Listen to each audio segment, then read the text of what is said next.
In this video, I'm going to show you how to replace the fuel pump assembly on this Nissan Frontier. Located inside your fuel tank, let's get started.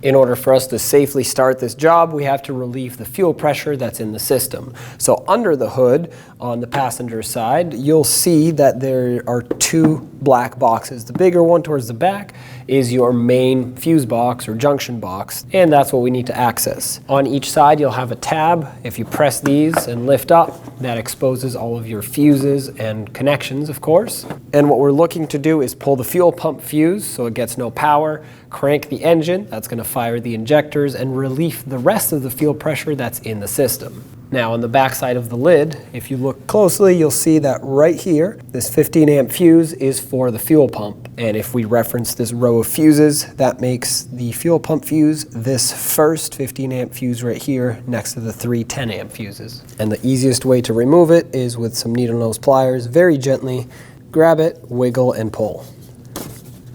There we go. We'll set that aside. Now you want to get in the vehicle, crank the engine. It may start, it may not start at all, it may sputter a little bit, but regardless, it is now relieving the fuel pressure that is remaining on the line.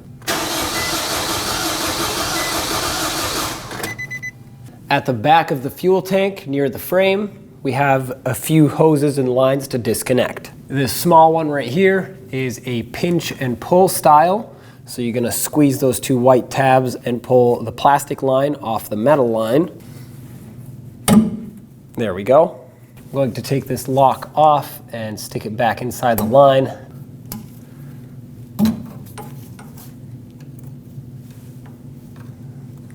There we go. So now when it gets reconnected, it'll just lock in.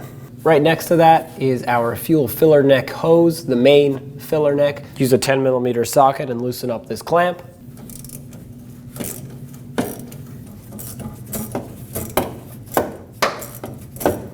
And with that loosened up, you should be able to twist the filler neck hose and pull it off the filler neck. I'm going to unclip this retainer just to get it out of my way for now.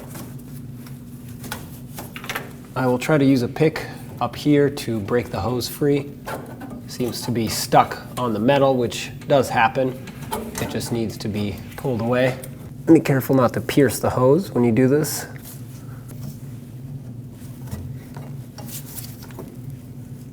I sprayed a little bit of rust penetrant as I was picking at it, worked it back and forth, and looks like it popped off. All right, we'll leave that here. And then we have this line right here. To disconnect this, what you need to do is push on this white part of the tab here, pull the line out. Now, this is easier said than done because a lot of times these style retainers are very stuck. I pulled it down a little bit just so I can see what I'm doing better. And I'm slowly working that lock out. Take that out and then pull these apart. Bring in adequate fuel tank support. Whatever you have, that'll support it if you're working on the floor. I have a fuel tank attachment for a transmission jack because I'm on a lift. Put a little bit of pressure on it, and now we can remove the bolts for our straps. Our front strap will have two bolts, one near the drive shaft and one near the frame. These are 17mm in size. Remove them both.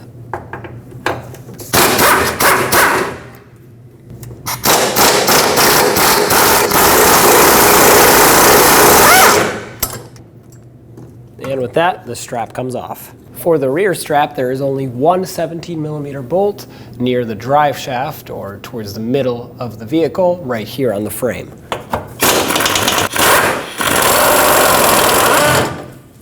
The other side is hinged, so this will just drop down. Now here in the back, what you want to do to remove this strap is turn it at an angle, 45 degrees, and then unwedge it out of place, just like that. Now slowly, carefully drop the tank down a little bit.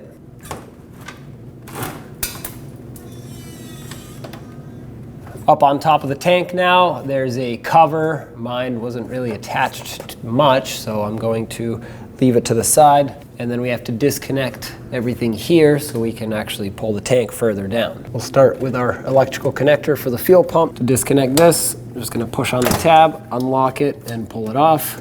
We'll shake the sand out of it and set it to the side. This will allow us to drop the tank a little bit more, which will give us much better access to that main fuel line. To disconnect this, you squeeze the two little tabs and pull the line off. There we go. And now we can drop the tank the rest of the way. This line that we just disconnected, sometimes we'll leave this locking clip behind. So I'm going to pull it off of the fuel pump and put it back into the line. Simply slide it into the line. Now these white plastic tabs here with the pins are here from the shield. So if yours are still attached to the pump or the ring, take them out just by sliding them away. That way we'll be able to unlock the fuel pump. But before we do that, we have one more line to disconnect. To disconnect this, you have two options. You can push the clip out, or you can push in, and that'll unlock it. Now I'm going to take a small pry bar and a hammer and very carefully turn this ring counterclockwise to unlock it and release the fuel pump. But it is important to get all of this debris, sand, dust, whatever is here out of the way. So I'll take some compressed air and blow it. That way it doesn't end up inside the fuel tank.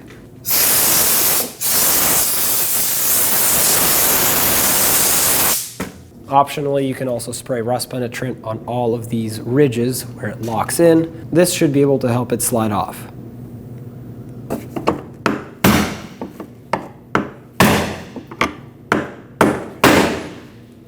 There we go. We'll take that ring and set it aside. Lift the pump right up and out. Keep in mind that this tab is facing towards the front left of the tank. Drain as much of the fuel as you can out of the old pump.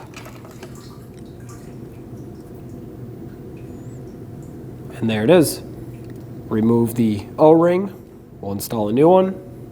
Take a rag or some compressed air and clean up the ridge where the O-ring goes. That way when the new one goes on, it can seat properly and seal up with no sand or debris in the way. And speaking of, take that new O-ring and drop it right down. And then take your new fuel pump, slide it back into position. Make sure that float arm doesn't get bent when you put it in.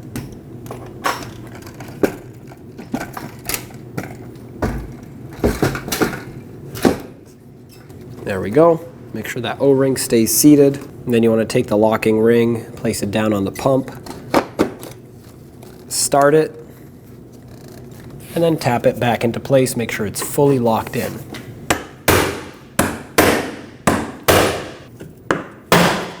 All right, that just locked in. Reconnect this line. We'll put on the 3 clips that hold on that shield.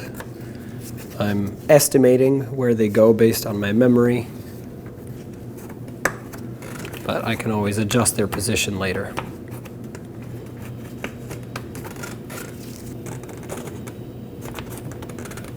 Now let's lift up our fuel tank back into position. Take your main fuel feed line and reconnect it to this fitting on the fuel pump. Make sure it clicks and is locked in. Then we'll have to raise it some more to actually plug in the pump.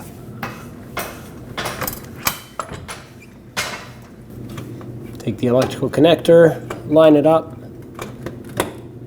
and push it until it clicks. Make sure it's not going to fall off. Now if yours had that shield on, put that back on.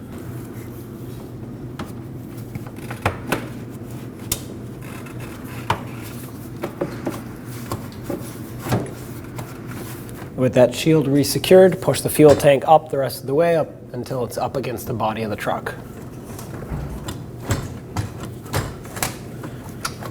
Let's reconnect the main fuel filler neck hose.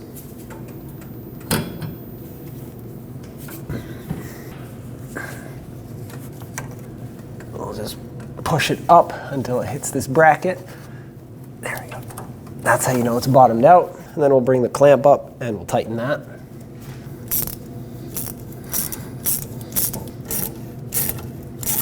With these worm clamps, when you feel that it starts getting snug, which is right about here for me, I'm just going to give it a little bit extra and then stop right there. If you over tighten it, you'll strip it out and then it won't hold tight anymore. And Plug in this vent line. Make sure that clicks. One last line to plug in here is this one with the blue fitting. Just a vent line. Get that in there. Make sure it bottoms out all the way. And if you removed the locking tab, put it back in to lock it. All right. If you remove this retainer, put it back on.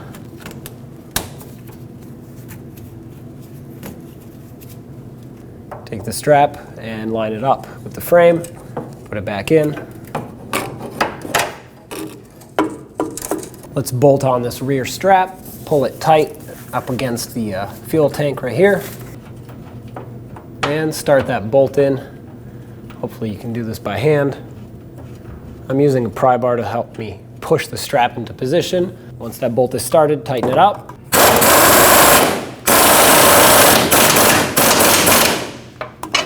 "32 foot-pounds on this. Install the front strap. Have the bolts ready to line up and start into position.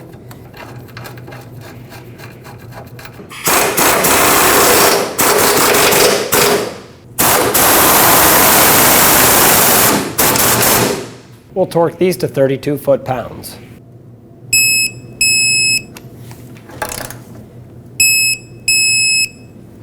Now slowly remove your support. Back up top, let's put our fuse back in for the fuel pump. We'll take it and slide it in. Take your lid and place it back over the fuse box. If it doesn't line up and it doesn't go on, it's because you have it backwards, so just flip it around. Make sure that clicks. Now with our fuse reinstalled, let's turn the key to the on position and then back off. Cycle it several times like that to prime the fuel system.